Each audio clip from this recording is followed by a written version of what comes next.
How you doing out there, folks? It's me again. Another one of my videos about harassing phone calls. In case you haven't viewed one yet, you're going to have a chance to view one now. Okay, so this is the title. The Invisible Man versus Merrick, Bank, and the Robot. Part 19. That's right. This is the 19th version of this that I've been doing. This time, it's a little bit different. The last couple versions of this, I've put on a song in the beginning first. That's what I'm going to be doing now. I'll put on a song, and then we're going to go back into all this harassing phone calls. I decided to start it off with a song. It might be nice, you know, a nice change, you know. Well, the song I chose was Marie, My Baby. I wrote for Marie over 40 years ago when we started to go together. And there's some parts of the song, if you listen to the lyrics, one part there, it says, if you would ever leave me, that would bring on the cries. So she did leave me recently. And it did bring on the cries, because this is a few months ago, and I'm still, you know, feeling it. And the problem is I'm feeling it more because of Merrick Bank. Even though I know they don't know that, because they, you know, she had an account with them, and, you know, it made her feel really good at that time. I'll go over that afterward. Now, the song you're going to hear, the music was done by George Liberace in California. You know, he's the brother of the famous pianist. You heard of Liberace, right? Remember, this is over 40 years ago. I decided, you know, when I wrote all these lyrics, what I do is I'd write a lot of lyrics, and then I would pick the ones I liked, and I would send them out to George Liberace, or other companies too, but mostly George Liberace. It seemed like he did the music, you know, different kinds of music. Everyone didn't sound the same. As you listen to the songs I'm putting on here, you'll notice that. So in this particular song, I picked disco. I just decided to try it, you know, and it came out pretty good. Just remember now, these lyrics were over 40 years ago, but if you think about it, when I wrote them, it seemed to, you know, stand out a little bit now even, you know, because we ended up being together so long after that. Okay, so I'm going to try to start it now. I don't know how this is going to come out. Let's see.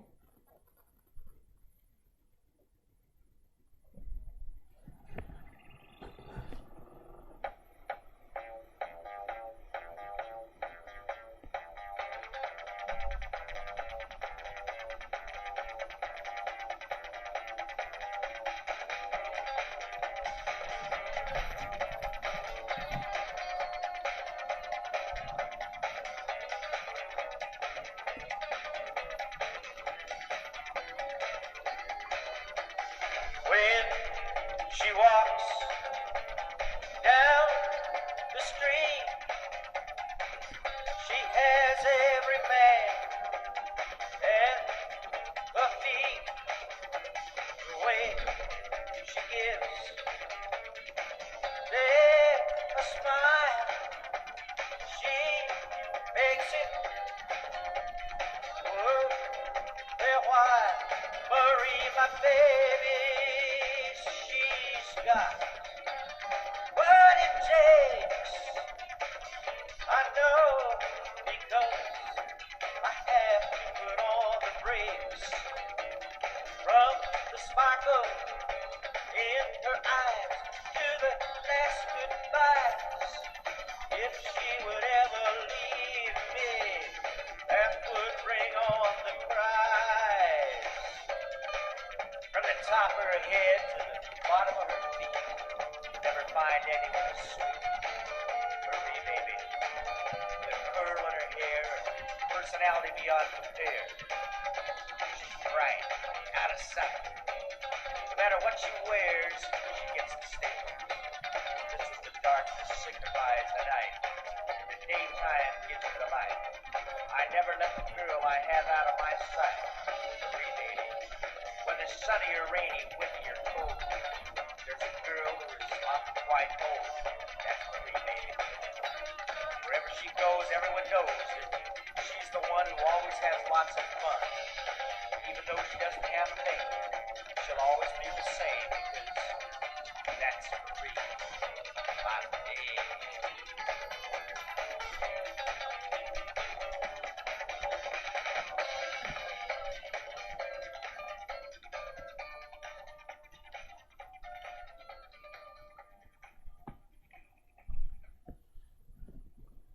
Well, how'd you like it, huh? Yeah, it still sounds pretty good. The lyrics are not going to change. When I wrote the lyrics, it was the way I thought about Marie. You know, I knew about her, and you know, we only started there. Remember now, that was in the very beginning, because I was writing a lot of songs, and she inspired a lot of them, and you heard it. You know, now I've done a lot of the songs I wrote. I did it in a lot of different music.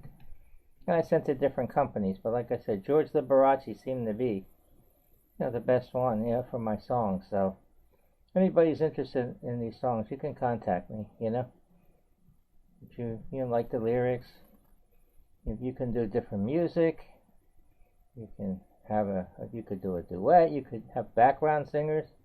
I have lead sheets, so you could do the same music as it is, or you could do your own music. So. It's something to think about. Okay, speaking of think about, I think I'm going to think about these harassing phone calls.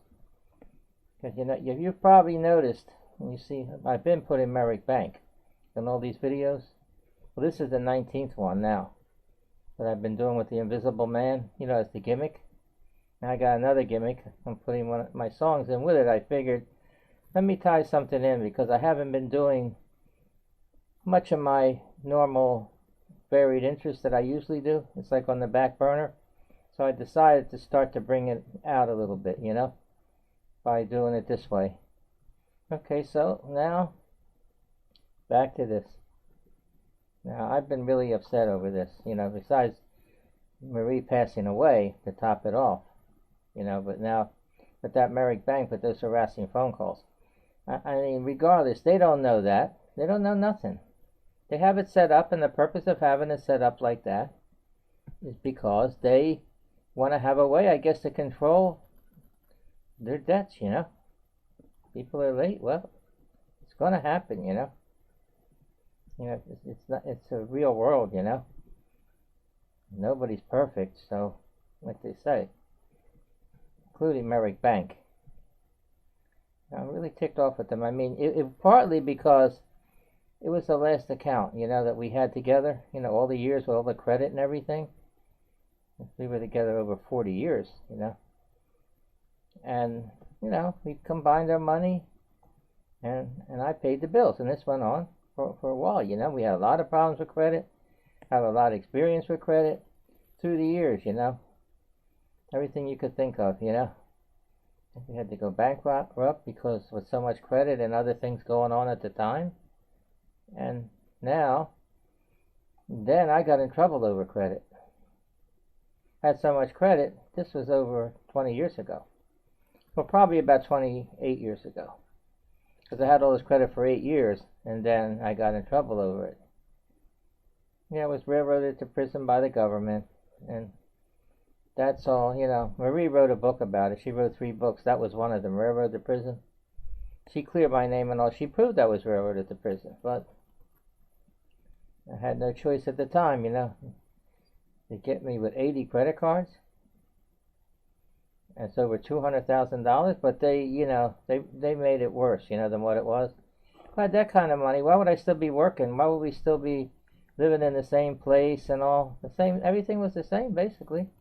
I just was paying those cards back and forth, Got to figure all the interest on those credit cards over 8 years, late fees and everything, so, it was a debt, all right. And I pay my debt to society. You know, so I'm not worrying about a debt to Merrick Bank. But again, these tactics, I don't like it, you know. I mean, it probably don't mean nothing. To Merrick Bank, it probably doesn't. They probably said, oh, if they know all about this, they got to know something about it. But they probably don't care. Who is he? You know, he's nobody. He's a crackpot, you know. I don't care what they think. I don't like it, and I'm not going to like it, you know, with all the experience I have. So back to this whole scenario with Merrick Bank. It started back in 2018 now. We were having a quiet day at home, and I decided to go down to the mailbox and get the mail. And I've been doing, you know, I've been paying our bills for like 8 years, and the best our credit has been through our whole relationship was right now. It's okay, so I got all the bills in the mail. So I saw there was a letter from Marie. I didn't even really look at it. I said, you know what? He doesn't have too much interest there now. You know, maybe give her something to do, you know. It might help, you know. So I said, here, Marie, this is for you. She said, okay. She looked at it. She wasn't too enthusiastic, and neither was I. Okay, so she opened it, looked at it, and she, all of a sudden, you know, her personality just changed, you know. Because she's got a general anxiety disorder. She's been having it for a while. I think it was getting a little worse, and then she said, Frankie. I said, what is it, Marie? She said, look, Merrick Bank wants to give me $600 credit. I don't even know who they are, but I don't. I like them already just because they recognize, you know, that I'm credit worthy. I said, oh, good. She said, but I don't understand some of it. It says double the credit line. I didn't even know exactly myself, you know. I know there's a lot of offers out there. I said, let me look at it, Marie, and I looked at it, and it seemed pretty good, you know. Didn't have any frills or anything. I explained it to her.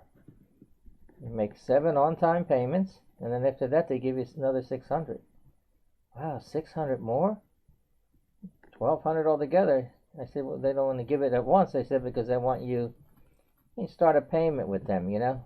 You know, establish a good relationship with them. I'll use that word, and that's what they go by.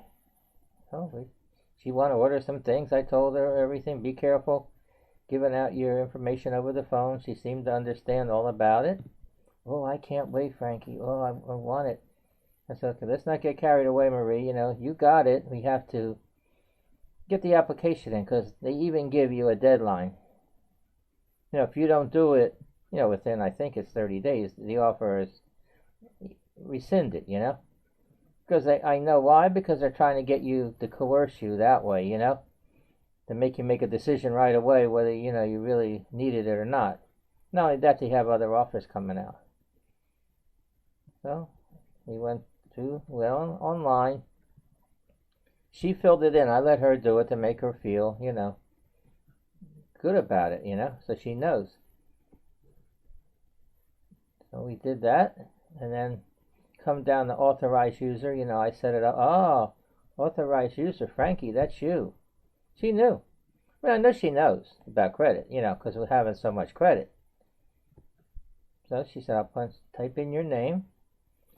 And I said, you know, that's good, because we shared the accounts. I had some accounts that I had that she didn't, and she had some that I didn't. But most of the MasterCard Visa, we usually put each other on it, so that's not unusual. You know, with the long relationship we had. So she said, what else? She's angry. You know, she wants to get this done. I said, it's only, you know, it's going to take time, you know, regardless. This is not something that's going to happen overnight. Okay, so let's see. Next was all this writing and stuff. And I read it, and I told her basically what it was. You got to check that box. And she said, for what? Why? I said, because you got to give them permission to call you, you know, to service your account. And so she said, well, that's nothing. I said, yeah, they're going to want to call on the cell phone. Remember? You put the phone numbers up there. Remember that? Oh, yeah, that's right. So I said, which, you know, you have to decide. I know you want the account. So by giving them permission to call you, then you'll get the account. You know, they're calling the cell phone with that auto dialer and the text messages and email and all that stuff. You have to give them permission. She said, oh, okay. I don't agree with it, but if we're going to make 7 payments, I don't think they're going to be calling us. I said, no, they won't. If we keep paying, they're never going to call you. So she said, okay, then that's okay. I'll check it. So she checked it, and that was it. Then I said, you still have to submit. I want to make her feel good about it, that she's doing it, you know?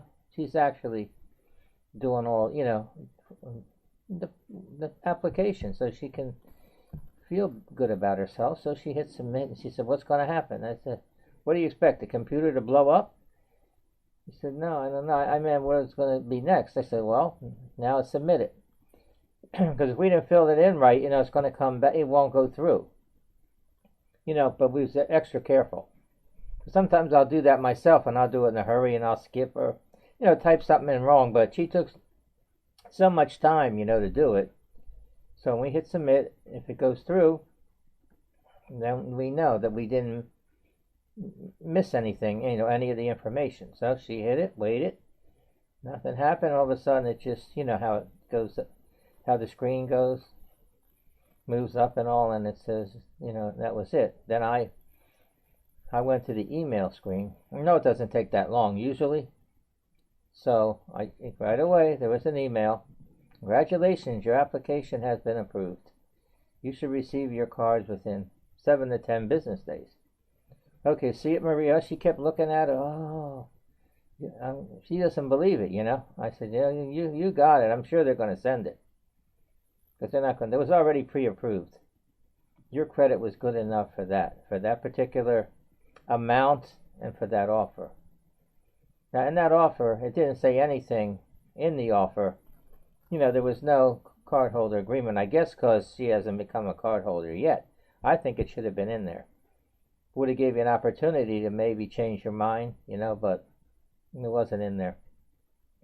So I made a file for it and all, and I went over everything with Maria about it. She's asking me all kind of questions, and she said, I have some things I want to get. I said, well, you should be able to get them, and it's not going to be hundreds of dollars. She said, oh, no.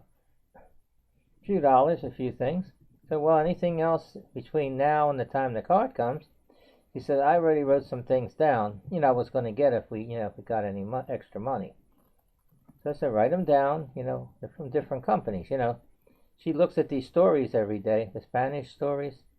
It's like the Judge Judy, something like that, but in the Spanish version, you know. Okay, so she said, okay, I'll do that. I said, make sure when you're doing, because it's going to be over the phone, make sure that you don't give your personal information, and don't be talking the stuff you don't want. You know, these people start talking, you know how they can convince you, you know. And make sure when you order, you only order one time, you know. Don't do this every month thing.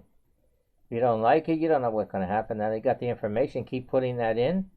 It's going to be hard to reverse it, you know, once that's in there, and I know that. So, everything seemed all right. She understood everything. I told her, you just have to give the card number and the expiration date and the code on the back, because she kept looking at the card, you know. Of course, I activated it. I told her I had to activate it. If I don't, the cards won't be good. She says, what do you mean activate? I said, because when they come, you know, we'll have to sign it, and I'll activate it, and then we'll be able to use them. She said, okay, I just want to make sure you understand everything now, you know. Okay, so I went over that for a while. We did, you know, went about our business. You know, a few days she kept asking me, how long do you think it's going to take? I said, it's about a week to 10 days, you know. Shouldn't take that long when you do it on the computer. It's quicker than by mail and all. So, kept asking me. I said, don't worry about it, Marie. Think about your other things. We'll discuss other things right now. Then finally, when I went to get the mail. It took about a week. I got the mail. There it was. And you could feel the 2 cards, just like in that packet they set up, you know. So I brought it to her, and I said, here you go, Marie. You know what this is? Oh, Frankie, I know, I can't wait. She knew right away, because that's all she's caring about. So I gave it to her, and she opened it right away, and there was the cards. And she said, here, Frankie, here's your card. Look at the design. You picked I know you checked, you know, the design. I know, you know, what she wanted. And wow, she picked it, with the eagle and the flag. It was really nice. I have to admit, they have some nice designs on these cards. They do. With that, they're pretty good. Usually I would get a plain one, just a plain card, but she liked that design so much. I showed it in some of the videos that I've been doing. I've showed the cards. It's important because I'm an authorized user and she's the card holder, and the cards are the same. But I don't have a different number because I'm the authorized user. So now we got the cards. I said, make sure you sign it. And that was it. She started ordering. I start shifting, some of the bills to that account. I noticed when the statement came in, it's $600, right? It wasn't $600. It was about $5. They put the year membership fee on there, then the authorized user fee for me for the card and all. See, these are the add-ons, So now instead of having $600, we only have $5. But that's what happens with these accounts, So we were using it, no problems. I told you, let me know whatever you order. Time went by, before you know it, to 7 months. Because I checked, on the email, and it said it already. I paid already, but it was in there that your account has been increased for that offer, the $600. They keep up with that. See, that's all set up, just like all this other stuff they do is set up. They have it set that way, because people are going to complain. They give you an offer like that, and you pay the 7 payments, and it's not in there, and they don't want you to be contacting them either. Not for something like that. So I told Marie, 7 months has passed. She said, already? I said, yeah. You've been using it, I've been using it, we still have credit, and then now the 600 went on. She said, 6 more. I said, yeah, Marie, but be careful. Just try to make it last, because I am using it to pay off some bills. There's about 3 bills now that's going to get paid off from that. That means I won't have that payment to make, but maybe paying Merrick Bank a little bit more. So she understood everything, very good with it. I admit she's been pretty happy after that. She got all the things she wanted. It made her feel good when she got her packages and all, and she was good about it. I didn't have to worry. I noticed her condition. We go to the doctor every month. It was staying pretty good. Even the doctor knows she seems a lot better. But that was short-lived. A few months after this, she starts to get sicker. Thinking wasn't good, a lot of things. Nothing seemed to, even the credit card, I guess she just, all the credit cards in the world. If you're sick, it's not going to cure you, It might help. In her case, it did help. Because hers is the mental, Okay, so I had to get her into the hospital. They took the test. The doctors told me, they took a lot of tests. I mean, this diagnosis was correct. I know that. She's got dementia and Alzheimer's. Because they can really check, They know nowadays. And she had anemia, low blood pressure, and this respiratory distress. See, that was the problem we were having at home. The coughing, the congestion, and it wasn't going away, So we gave her new medicines, and she needs to be in a nursing home. I said, can't she come back home like she was? He said, Frank, I don't think you're going to be able to do it because she's kind of weak and getting around and all. She needs to be watched all the time, even though you're there and I have an aide, but that's not going to be enough. Better than nursing home and then come back home. Get the long-term care. I said, okay. And we had to determine which one, I don't know any of them, and they told me there's a lot of them in your area. So I gave them the zip code and told them, give me one around there, and when they told me the address, I knew where it was from us. It was about a mile. I figured I could walk it because I was walking about that far. So I knew I could walk up and back. It's pretty far though, I don't walk too fast. Okay, so she was in the nursing home. When she first got there, she's a little disoriented. But she saw me, and also she always recognized me no matter what. Okay, so she got her, kept encouraging her to take your medicine because they can't make you take it. And she had some therapy in the beginning. So about 4 months passed, and she was actually doing pretty good at this point. I saw the improvement. Feeling better, looking better. I told her, keep it up and get you home. because I had everything set up here at the house so that when she came home, I had people coming every day. You know, I had it all set up at these companies. I just had to let them know when she's going to come home, so I had that all in place. And I noticed she started to coughing a little bit more and congested a little bit. It didn't happen right away, but over that month, the next month, got towards the end of the month, and I said, let me start going, try to go more. So I went Thursday, Saturday, and Monday, and those 3 days she was about the same.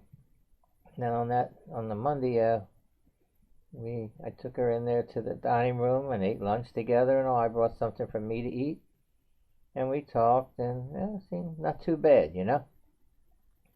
She said she still wasn't feeling that good. Her appetite was pretty good. And I got her back to the room, and I said, okay, Marie, I'll be back as soon as I can. Don't worry. Just take your medicine and try to get better so you can come home again. So then I went back a few days later. Now, I didn't expect to find her. I expected to find her about the same or maybe a little bit better. Nope. I found her. She's in the bed. This was around lunchtime. She's in the bed all, you know, not curled up, but laying on her side. I asked her roommate, what happened? So I was glad she had a roommate, because at least I could find out. No, she's been that way a couple of days. She just wants to sleep. She don't eat or nothing. They bring the food and take it back.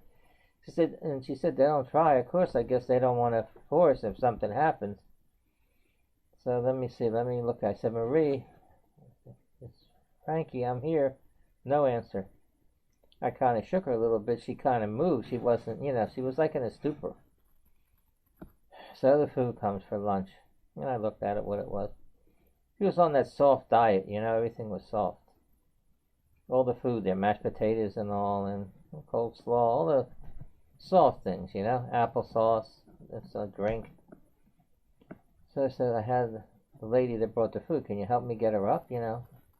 I hate doing that because she was nice and quiet. So she got her, sit her up in the bed, and she's looking, you know, moving, you know? But she can't open her eyes. So I put the food in, and I said, Marie, come on. She couldn't even hear me, I don't think. Put a little bit of applesauce, you know, tried to get some food or something, you know. And she swallowed it, you know. She was able to swallow and all, and gave her a little bit of water. And then she just started to drift off more. So I said, well, let me get her back down and get her, you know, quiet. You know, she was quiet, you know. And see, that's why I think in a nursing home, when they see her like that, they don't want to bother because she's quiet. She's not crying out in pain or nothing. She could talk. It's not like she couldn't say anything. Okay, so I said, let me see if I can I thought I could get her to wake up and, you know, and maybe get her in the wheelchair, but they don't want to do that. Oh, no, we can't do that. She's liable to, she's like, you know, sleeping like that. You know, you know, she might fall and get hurt or something. So I start massaging her. I massaged her feet, and she said, stop that, Frankie. But she knew I was there and all, so I figured, well, I thought that was a good sign. So when I left, I talked to, well, there's not too many people. It was a Saturday. You know, that place is like understaffed, you know. Weekdays not too bad, but the weekend, can't even find anybody to talk to. I worried about that with her like that, in that condition. Oh, no, I talked to one of the nurses or whatever, and she said, no, we know that she's been, you know, not up to par, but she's, you know, still okay, right? She wasn't okay, because she's not taking her medicine, she's not eating. They didn't call me. You know, I have some complaints in with the Pennsylvania Department of Health about this.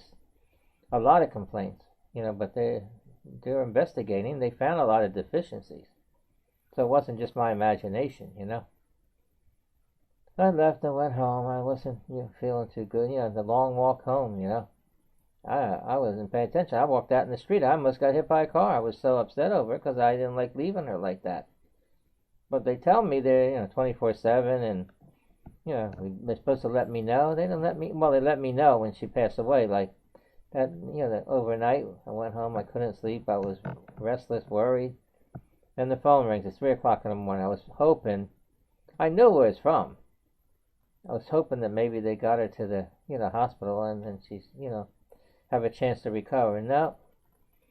The nurse that came on said when she came on, she did her bed check and she found that she was like unconscious like that, so they tried to revive her, and they couldn't, then they got the rescue there, but it was too late. She passed away. So I think she passed away in her sleep anyway. I don't think she was in any pain or nothing, so she's in a better place. So, and that's what happened. And after that, I'm still alone, now I don't have no family or nothing, and that's why I've been doing all this, trying to help people, and keep me occupied, give me something to do, since I'm by myself.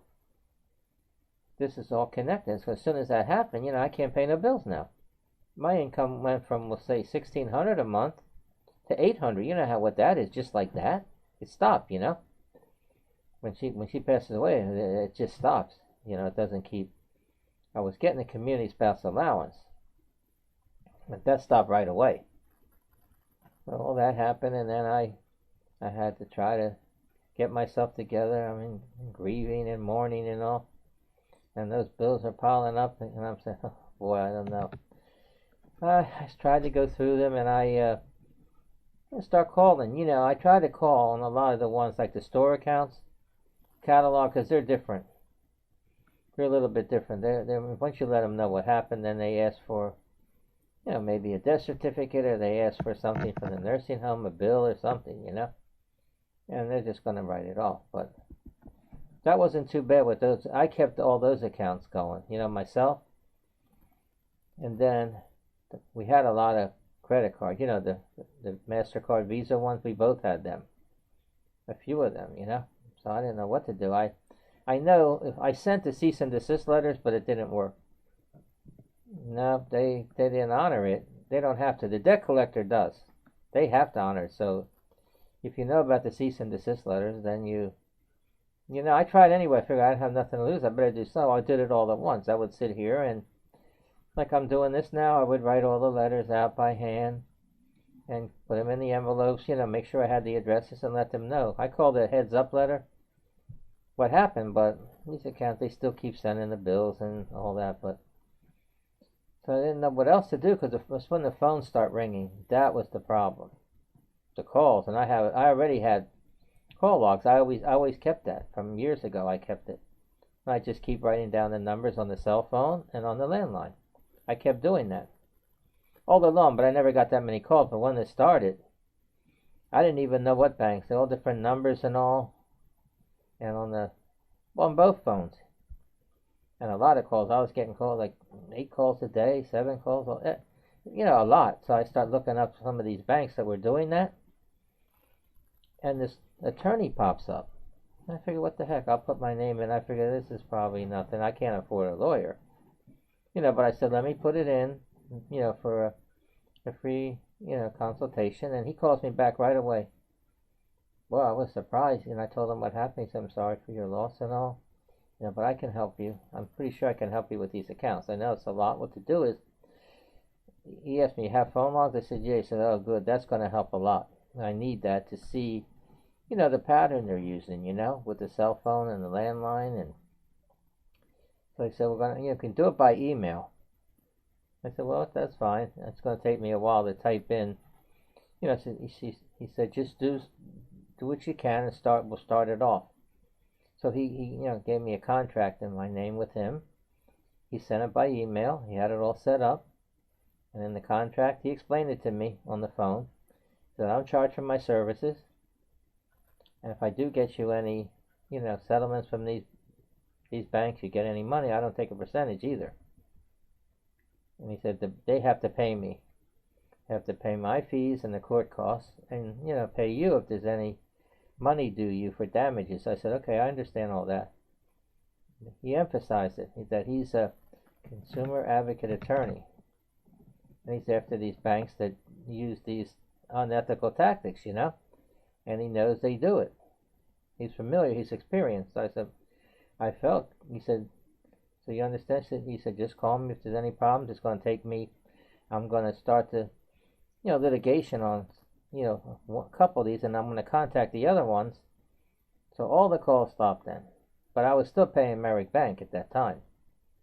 That was the problem. I figured I didn't realize that Merrick Bank was going to, because I was paying them. As long as you're paying them, not one call from them, nothing, with all the payments I was making. So finally, all the other accounts was taken care of and stopped and everything. And it was quiet for a while. And then all of a sudden I couldn't pay. You know, I just couldn't. So I just said, well, nothing happened the first month. No calls, nothing. Statement come out. Next thing I know, the phone rings.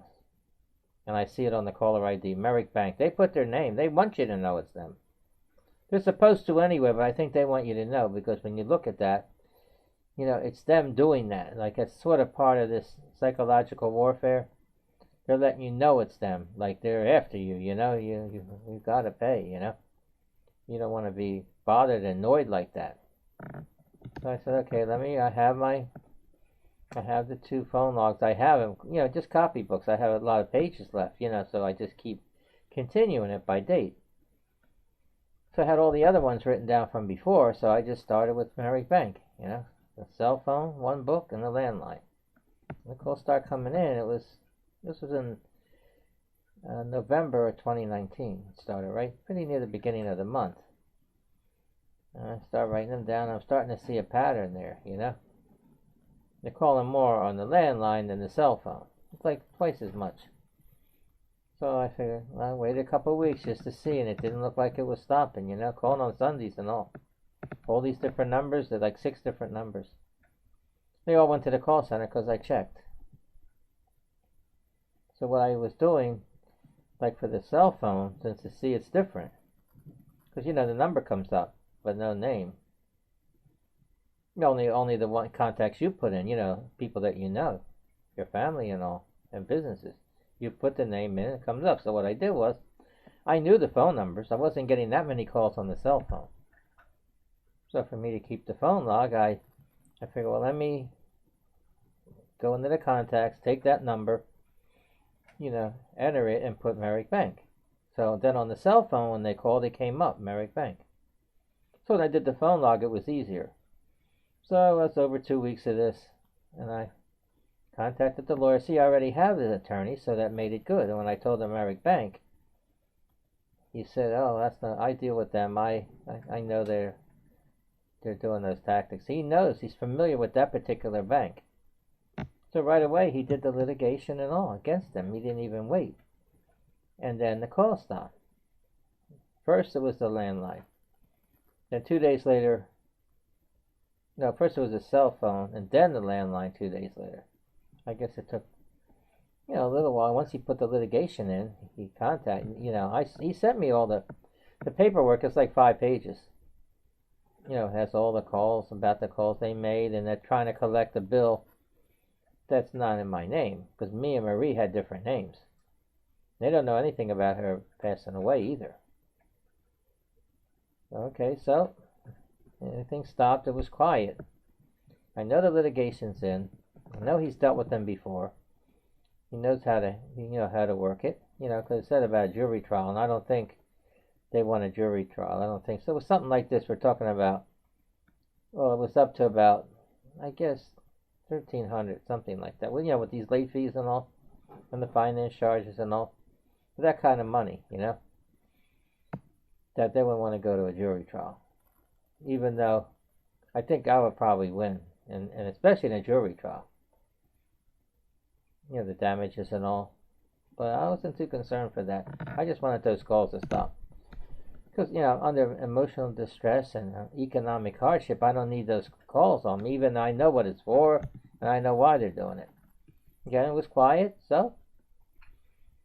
And then the beginning of January, it's about a month and a half later, right in the beginning of the year, the phone rings, the landline. I said, uh-oh. I saw on the caller ID, Merrick Bank. I said, oh, I know once they start that, not going to be one call. No cell phone, no. So they must be aware of the fact that there's litigation. Why aren't they calling the cell phone? Whether the calls are directed from Marie or me, it doesn't matter. I'm on the account. The phone numbers are in my name, so I'm withstanding that harassment.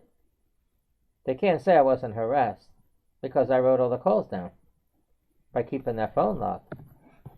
So I waited a couple of weeks again, and I noticed, no. I thought maybe they might, you know, call on the cell phone. No. Most of the calls were in the afternoon and evening, but they didn't call on Sunday this time. They did before. You know, when in November of 2019 they called on Sunday. You know, not this time. I guess it's part of the measure that they use. You know, the way they do it. You know. So they were calling about 4 times a day, no Sunday. So what happened on Saturday? I could go out and come back and no calls, you know. Well, in the afternoon, then evening, 4 calls. Once I got the 4th call, I knew. They might do 3 sometime, but most of the time it was 4. Okay, no call Sunday. I said, wow, what's a Sunday? I know they call on Sunday before. No calls. I said, oh, that's good. I get a break, huh?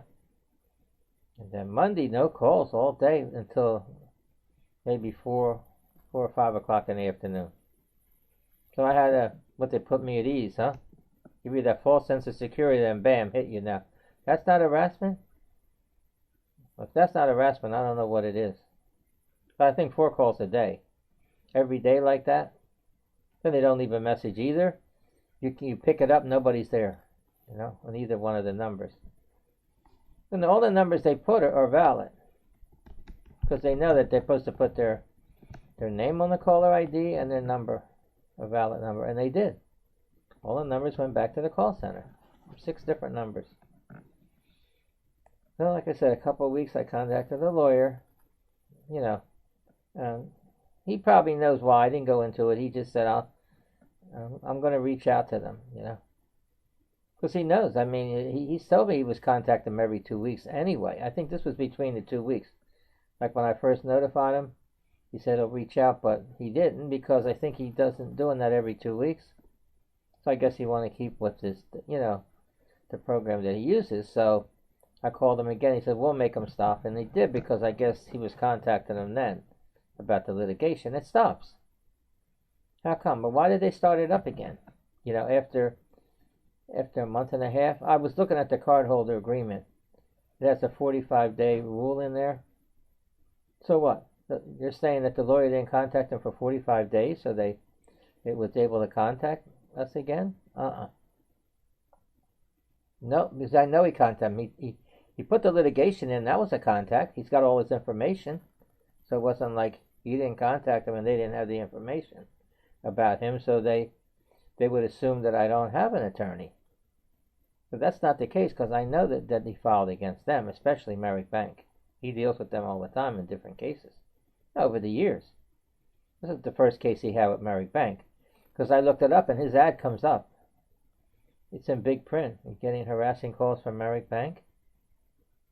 So I know he does that, you know, with that bank. And now the call stopped. So what's going to happen now? 45 days? They're going to start up again? That means if he doesn't contact them, or they can't contact him, or whatever it is. So that would be April 12th. Maybe there'll be a settlement by then. I don't know. So far it's pending, and we'll see what happens. He's got all the information. Again, I gave him all the calls from January. It's over 80 calls. And they didn't even call on Sunday. You know, that would be... Can you imagine if those calls are worth money? If they say sometimes you get $500 a call. I think it's going to be hard with these harassing ones. But the ones on the cell phone, that's a little bit different. Because I didn't give them permission. And I don't think that permission that, you know, Marie gave when she did the application, I don't even think that counts. Why? Because it was done, it's combined, you know. It's combined with that offer. It wasn't separate. You know, where they sent it. And then, plus I don't think Merrick Bank, they have a provider for that. They're not calling.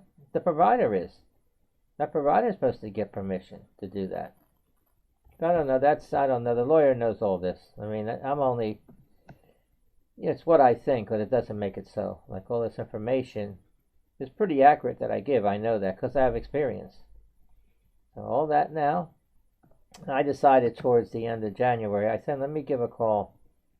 You know, one of them numbers I wanted to see, you know, curious, you know, what they're going to say about the account. I don't want to mess anything up, you know, because the lawyer has a litigation and all. So I just want to say I called the number. I was going to hang up because it said on the recording, the call is being monitored for quality assurance. That means they're letting you know it's being recorded. And the next agent will be with you. So they're giving you a chance not to to hang up if you don't want to talk to, and if you don't want it recorded. Because I wanted it recorded. The lady picks it up right away. Hello, can I help you? And then I said, yeah, but I'm letting you know that this call is being recorded for quality assurance. She said, I don't agree first. But she had to agree. Because if they can record me, it doesn't say that I can't record them. Plus, I was recording it like I am now. That's what you can do. If you have your phone, you can be like, recording like I'm doing. And I did that. You could hear it. Wasn't really loud, but, I told her. She asked for the account number and then last 4 digits of the primary card holder Social Security. I gave it. And I said, Marie has passed away. That's why, And she said, oh, I don't see it here on the account. I said, well, I'm surprised because I have litigation in. I'm being called and all, so I'm the authorized user. And she puts me on hold. I guess I put her on the spot. She don't know what to do. That shows you what kind of customer service people they have. They come back pretty quick after playing that dumb music they put on there. It was too loud, and then talking to her, it was toned down. That's probably on purpose. He said, well, you're going to have to, we need a death certificate. I said, I have it. But, she told me you can send it by email, make a copy there or something, or by mail, and I'll give you the address. I said, you don't have to. I'm not going to send it because I have to check with my attorney. I don't want to do anything, when you have a case pending. I might send that to them, and they may use that.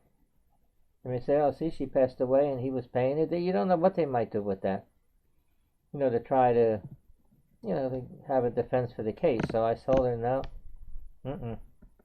She said, anything else? I said, well, you mean you're not giving me any condolences? Or sorry for my loss?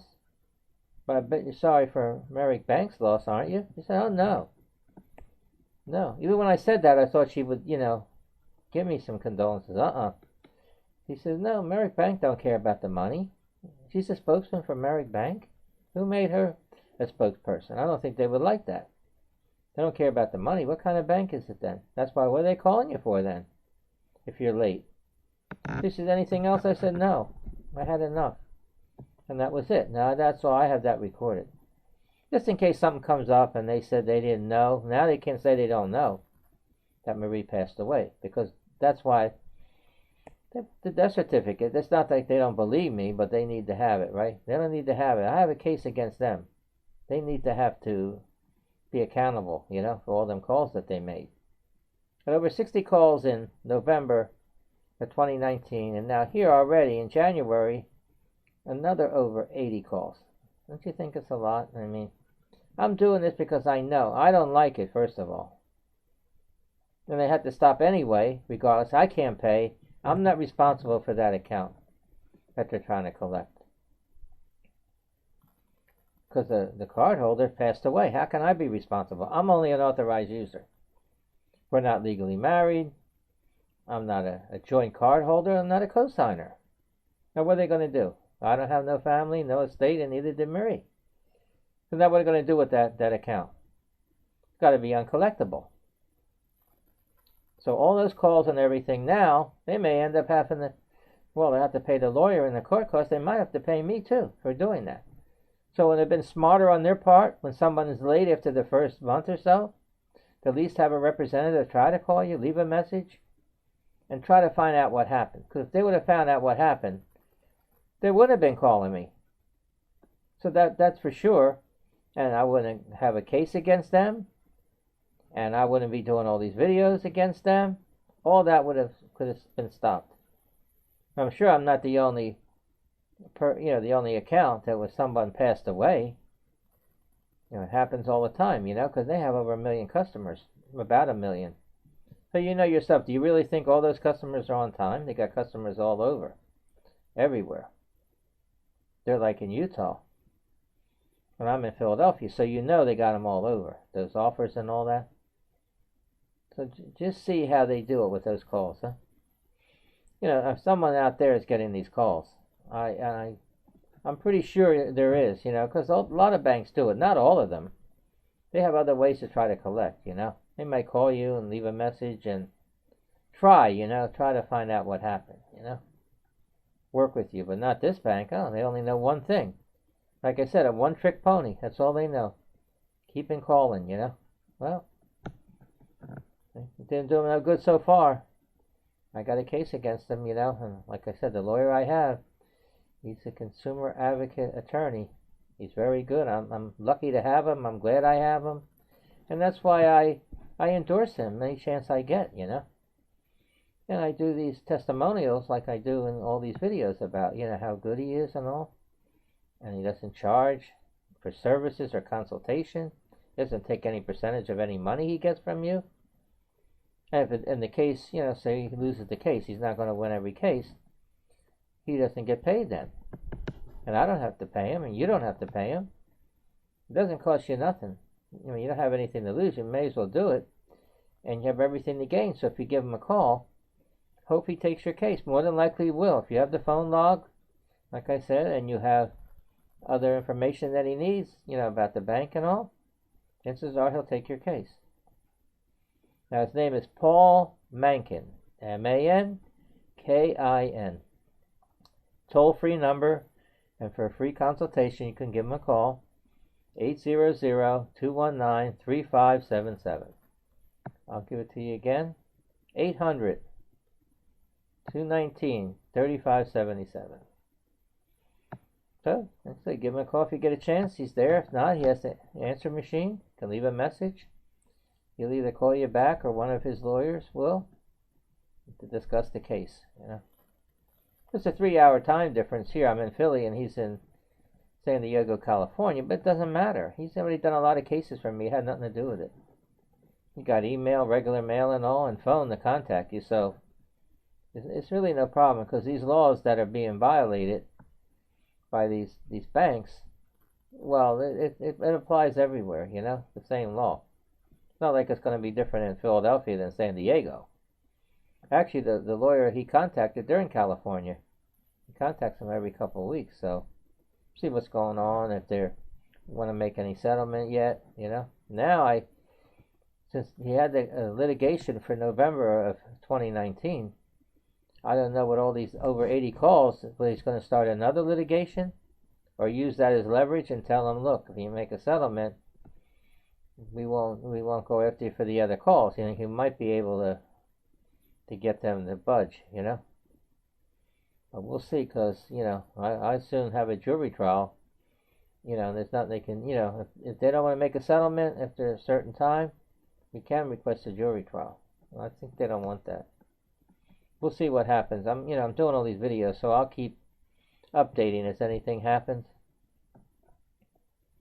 But right now, you know, it's up to the lawyer. Like I said, you got to have an attorney. It's up to his discretion. You know, he knows the best way to handle it, you know. Merrick Bank, you know, I don't want to even hear them anymore, but I started this gimmick, you know. I think because you know, I have a case against him, so I'm versus Merrick Bank. It's me. I'm the plaintiff, and you know, I decided to the Invisible Man versus Merrick Bank and the robot, because it's got me and the Invisible Man against Merrick Bank and the robot. They're hiding behind that, you know, those calls and all. It's made, it's a auto dialer. They call them robocalls. That's short, you know, for a robot. That's why I did that, you know. There's no human being dialing those numbers. Can you imagine all those calls I got? Not one of them was dialed by a real person, you know. A flesh and blood person, right? And they don't leave a message either. And when you pick it up, nobody's there. Now, that's something wrong with that. Because I think I read in the, I guess in this disclosure they sent, you know, that they're going to leave a message. You know, if you have an answer machine, they can leave a message, or you can call them, you know, or what. But I think they're supposed to, you know, when they make those calls on the cell phone or the other thing, they're supposed to leave a message. And it's supposed to go, that message is supposed to go to, if you call in there, it goes to a call center. It does. I pick it up. It's supposed to be a message that this is Merrick Bank, and we're going to connect your call to a customer care representative, you know, and it's going to be recorded for quality assurance. You're supposed to have something like that on there. They don't have it. That's why I had given them a call for that reason. I want to see, you know, what they're going to say, what's on the account. They want you to call them. Is that what it is? Well, I did, but it didn't mean nothing because the calls had stopped then. But I just want to see what they were going to do about it, you know. And see, the customer care person, she doesn't know nothing. She has to look in the computer, and it has all the information, so anybody looks that up. And she said it wasn't on there. Probably because there's different departments, you know. In other words, he's dealing with the lawyers in California. And they deal with them. They probably have the credit department, the legal department, the billing department, customer service department. So I think it's some kind of disconnect there. That it went through because the call stopped. But I guess they could stop it, you know, for the legal part of it. But then 45 days later, I said a month and a half, the call started again. So maybe there's something, you know, with that call list that they have, you know, the robot calls, that triggers it after 45 days and start the call again. It's probably set up like that. But whatever it is, it's stopped now. So what's going to happen? 45 more days, huh? April 12th, huh? And the call's going to start again? I'm upset enough about it. I hope it doesn't start again. I've already contacted the Pennsylvania Attorney General, too. And I gave them all the information. I gave them the phone logs and all from all those calls. I did tell them I have an attorney working on it.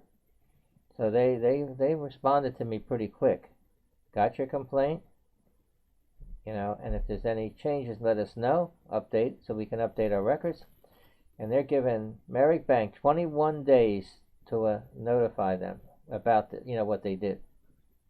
And if they don't, like they said, they can't make them respond. I don't know if they will or they won't. Knowing all the unethical tactics they do, they may respond and they may not. Because there's litigation against them.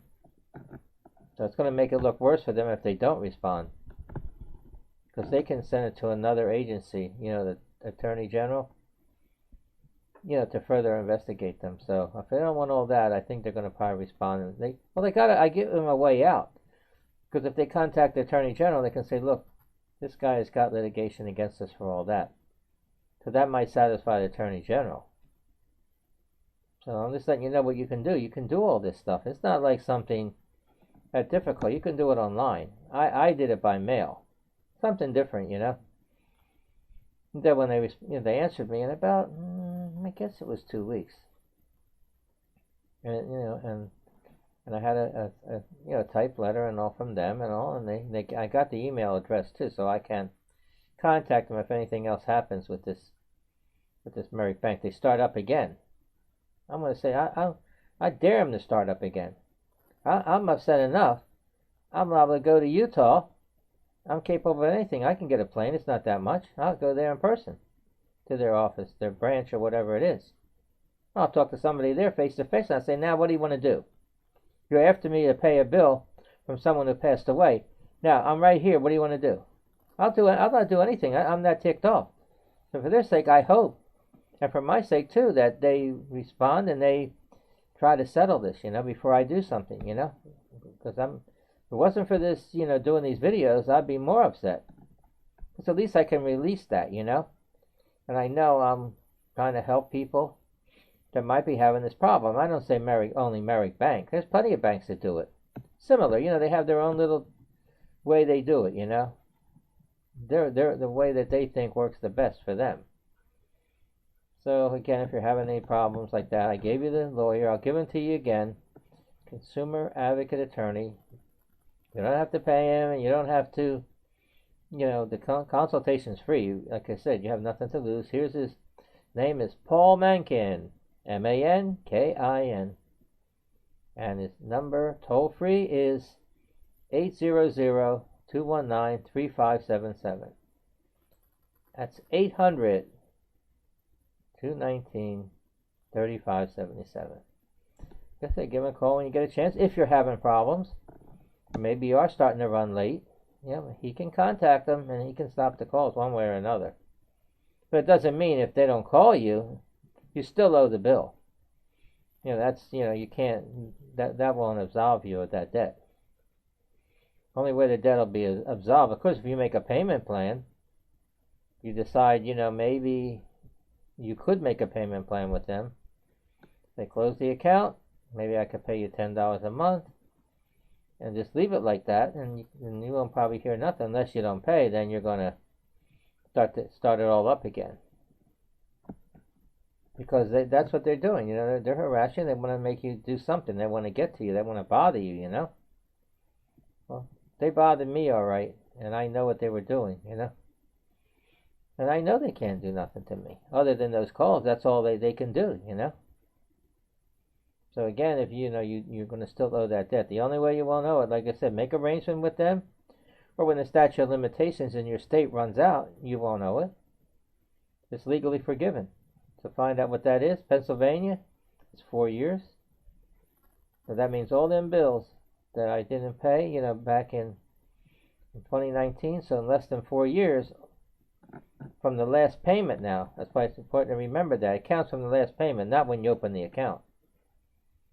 So from that last payments that I made, last year in 2019, from that point on, in less than 4 years from now, all those bills will be legally forgiven.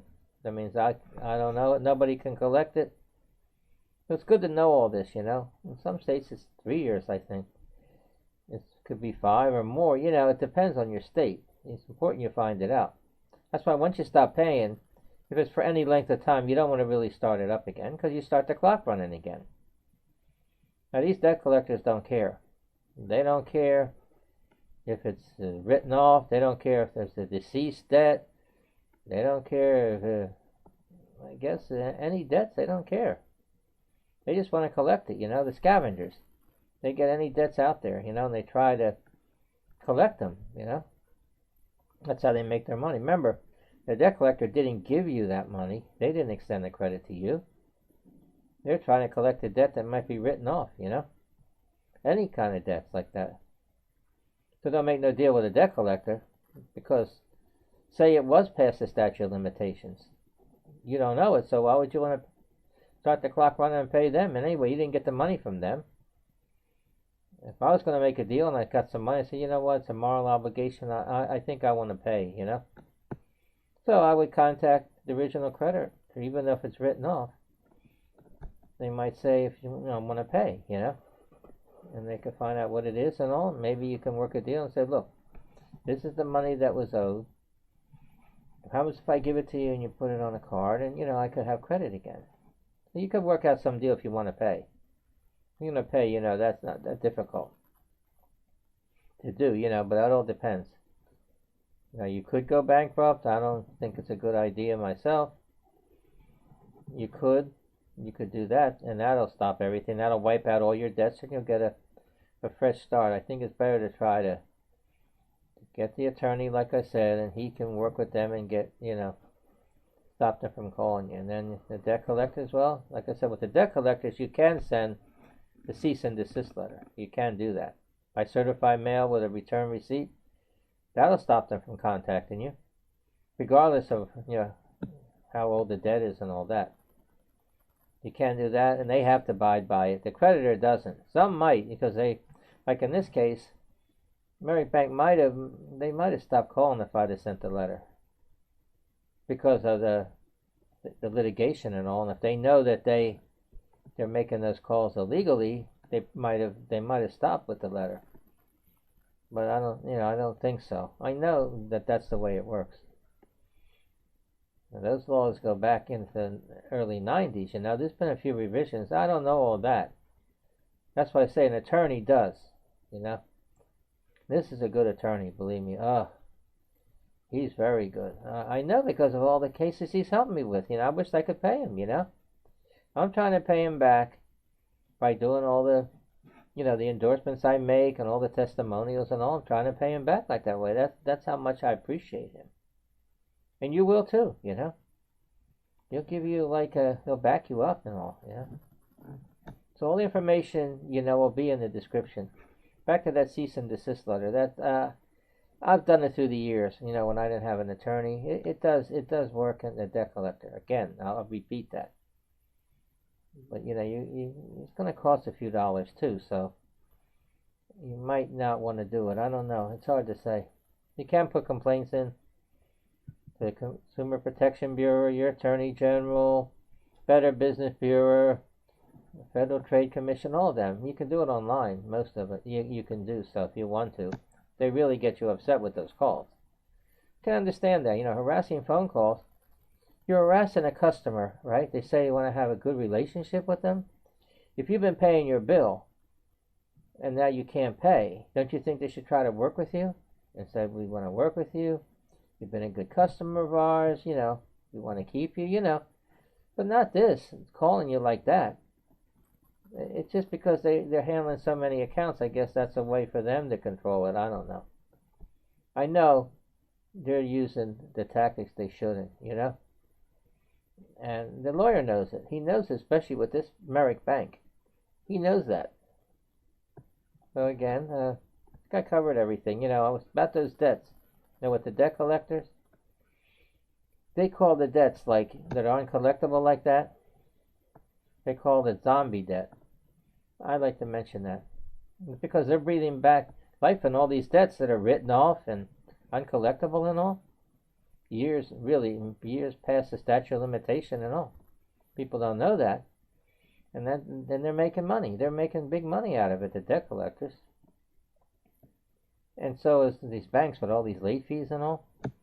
Another thing with the late fees, not just Merrick Bank. It's $39 now. So now the bill that on that account that Marie had, it was $1,200 because it was actually under the limit when I stopped paying. But when they add the late fee and all, now it's over the limit. It's way over the limit. It's over $1,400 now from 12. So that shows you with all those fees and all. And they keep this going and calling you, and that makes it more money. So they're writing off more money. You owe them more money. So you see how it's set up. You might not realize that, you know. So once the call stopped, that's my main concern. And I'm giving out this information, and I hope it helps somebody. If every time I do a video, you know, I spend a lot of time on these videos.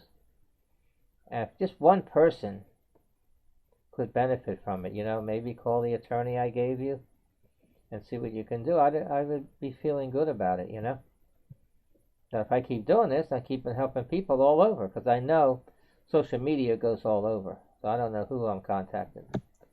In other words, I can't see you out there. I can't see anybody, you know. I only see myself on the screen. So you're all invisible because I can't see you. So that's back to the gimmick I have with this invisible man. And Merrick Bank, you don't see them either. They're invisible. Like I said, I'm transparent though, because I have nothing to hide. The Merrick Bank is not transparent. If they're unethical, they're not transparent. So I'm just letting you know all this, and you can apply it to any of the banks that do this. You know, so don't think because if you don't have Merrick Bank, you can't get the lawyer. Yes, you can. He's done other accounts for me, other banks, so I know that. So I guess I covered pretty much everything now that you know, until the next video. I hope you like the song. I have all this in the description, you know, even though you say a description, he already said everything. But a lot of times somebody might just want to just not listen to this, you know, what I have to say. They could just read it in the description. So again, I want to thank you for your time. I hope you enjoyed this presentation, and have a great day.